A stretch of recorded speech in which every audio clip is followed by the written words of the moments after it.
Hello అండి, welcome back to my channel Sanju views. ఈరోజు video ఏమంటే పచ్చళ్ళ సీజన్ కదండి, పచ్చళ్ళు పెట్టేసుకున్నారా? సో మా పచ్చడి అయితే ఇదిగోండి. అందరూ పుట్టింటి కాడ నుంచి తెచ్చుకుంటారు పచ్చళ్ళు. నేనైతే అత్తగారింటి కాడ నుంచి అయితే తెచ్చుకుంటానండి పచ్చళ్ళు. ఎందుకంటే మా తోటలో మామిడికాయలు ఉన్నాయి కాబట్టి సో మా అత్త వాళ్ళు పెట్టేసి ఇస్తారనమాట. సో అక్కడికి వెళితే పచ్చడి అయితే కలిపేశారు. కలిపేసాక లాస్ట్ గిన్నెలో ఉంటుంది చూడండి ఆయిల్, అలాగే పచ్చడి కారం ఇదంతా కూడా ఇలాగ ఊడ్చి ఒక్కో ముద్ద పెడుతుంటే ఉంటుందండి. అసలు ఆ మజాయే వేరు కదా ఆవకాయ పచ్చడి అంటేనే. అసలు అదొక సరదా అనమాట.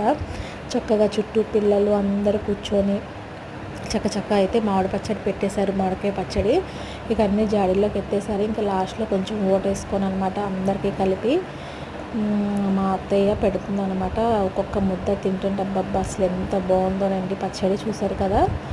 సో ఇదండి మా ఒకే పచ్చడి విశేషాలు. సో మూడో రోజు కలిపాక మాకు ఎంత వాట వస్తుందో మీకు వీడియో అయితే మళ్ళీ తీసి చూపిస్తాను. మీకు ఈ వీడియో నచ్చినట్టయితే ప్లీజ్ సబ్స్క్రైబ్.